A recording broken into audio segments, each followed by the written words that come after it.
नमस्कार, एक न्यूज़ 24 देख रहे हैं आप और मैं हूं आपके साथ सितेश सिंह। आपको बता दें कि कल यानी राहुल गांधी बिहार के दौरे पे हैं। यह दौरा खासकर तब खास होने वाला है जब महागठबंधन के सभी नेता एक साथ बैठेंगे। आपको बता दें कि इसी दिन पिछले साल बिहार की सियासत बदल गई थी। तो इस बार क्या कुछ ऐसा हो सकता है, क्योंकि राहुल गांधी बार बार ये कहते हैं कि इस बार के जो दौरे से बिहार में मजबूती होगी और बिहार में विधानसभा का चुनाव भी है।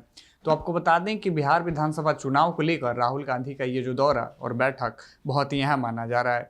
लेकिन इसी बीच जो एक और बयानबाजी है वो अंबेडकर समाज को लेकर है, क्योंकि बार बार राहुल गांधी संविधान को हाथ में लेकर संविधान बचाओ की बात कहते हैं। जो दलित समाज के लोग हैं उनकी बात करते हैं, लेकिन जब दलितों की बात और दलितों की न्याय की बात की जाती है तो वो कहीं ना कहीं इससे मुकरते हुए नजर। इसी तमाम मुद्दों को लेकर हमारे साथ बातचीत करने के लिए बीजेपी प्रवक्ता अनामिका पासवान जी हैं। इनसे बातचीत करते हैं कि राहुल गांधी का जो कल का दौरा बिहार में रहेगा वो कैसा रहेगा। देखिए, हमारी समझ से तो राहुल गांधी को हाथ में संविधान लेने का और बाबा साहब पर बात करने का कोई अधिकार नहीं है। अधिकार इसलिए नहीं है क्योंकि ये उसी नेहरू खानदान से आते हैं जिस नेहरू ने बाबा साहब को हमेशा अपमानित किया, जिस नेहरू ने बाबा साहब को के खिलाफ बहुत सारे षड्यंत्र रचे कि वह संविधान सभा में ना पहुँचे।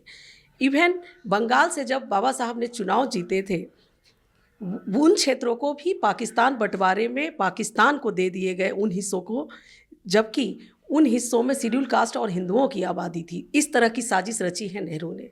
तो ये किस हक से कहते हैं कि हम संविधान की सुरक्षा करेंगे?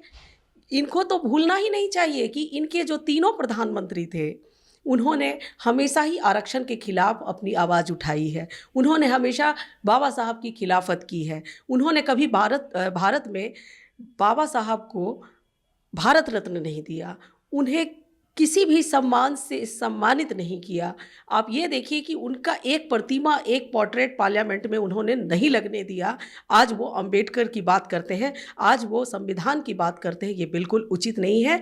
मुझे तो लगता है कि जिस तरह से नेहरू जी ने साजिश रची थी हमारे बाबा साहब को पाकिस्तान भेजने की, तो नेहरू के पूरे परिवार को पाकिस्तान भेज देना चाहिए। सवाल ये है कि राहुल गांधी कल बिहार के दौरे पे हैं, वो महागठबंधन को एकत्रित करने की बात कर रहे हैं। वहीं तेजस्वी यादव हैं जो उन्होंने दिल्ली में एक बयान दिया था जो दिल्ली चुनाव को लेकर था कि जो महागठबंधन थी, इंडिया अलायंस थी, वो लोकसभा चुनाव को लेकर थी। तो जब लोकसभा चुनाव खत्म हो गया तो यानी महागठबंधन भी खत्म हो गया। तो फिर किस गठबंधन को एकत्रित करने आ रहे हैं? देखिए, तेजस्वी जी ने खुद ही बोला था कि हमारा जो गठबंधन था वो लोकसभा तक ही सीमित था। इसका मतलब उस समय उन्होंने तिलांजलि दे दी गठबंधन को।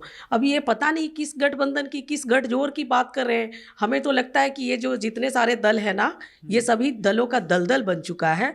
अब इससे एक एक करके या तो निकलने का प्रयास कर रहे हैं या तो खुद फंस रहे हैं। ये जो बिहार का दौरा है, बिहार विधानसभा चुनाव से भी जोड़ा जा रहा है, तो क्या इस बार कांग्रेस मजबूती से सबके साथ लड़ेगी?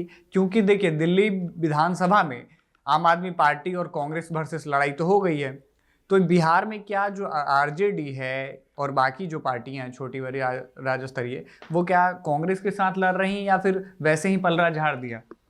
देखिए, अब तो ये कांग्रेस और आरजेडी ही बताएगी। हालांकि बिहार में तो कांग्रेस का अस्तित्व बिल्कुल खत्म हो चुका है, नष्ट हो चुका है। और भारत में भी राहुल गांधी अपने अस्तित्व को तलाश रहे हैं। वो अस्तित्व को तलाशते तलाशते अब पप्पू बन चुके हैं। अब वो देखिए कल आ रहे हैं। मुझे तो लगता है कि उनको तो पाकिस्तान में ही जाके बोलना चाहिए। बिहार में तो आने की कोई आवश्यकता ही नहीं है। यहाँ तो भारतीय जनता पार्टी और नीतीश कुमार जी की डबल इंजन की सरकार है। वह बिहार को नई ऊंचाइयों तक ले जा रहे हैं। ये लोग बिहार को हमेशा नीचे ढकेलने का प्रयास किए हैं। इन्होंने कभी बिहार और बिहारियों को तरजीह नहीं दिया है। इसलिए मैं इस पर ज़्यादा नहीं बोलना चाहती हूँ। यही कहूँगी कि राहुल गांधी को बिहार की धरती पर आने का कोई अधिकार नहीं। एनडीए जहां एक और नीतीश कुमार के नेतृत्व में बिहार विधानसभा का चुनाव लड़ना चाहती है, वहीं मीसा भारती यानी लालू यादव की बेटी उन्हें कहती है कि नीतीश कुमार हमारे थे, हमारे रहेंगे। ये देखिए, नीतीश कुमार जी बिहार के महानायक हैं और इनके घर में ही मतभेद है उनके नामों को लेकर। अब वो सत्ता की कुर्सी पर बैठना चाहते हैं। सत्ता की कुर्सी पर बैठने की लालच में ये अनाप शनाप इधर उधर की बातों को स्टेटमेंट के जरिए देने का प्रयास करते हैं। एक तरफ लालू जी, मीशा भारती और उनके कई लीडर कहते हैं नीतीश जी आ जाइए, और दूसरी तरफ तेजस्वी जी जो उनके बड़े लीडर हैं, जो नेतृत्व कर रहे हैं फिलहाल आरजेडी का, वो कहते हैं कि नीतीश जी के लिए हमारे यहाँ दरवाजे बंद हैं। तो ये लोग तो पहले अपने खुद में ही निपट ले आपस में।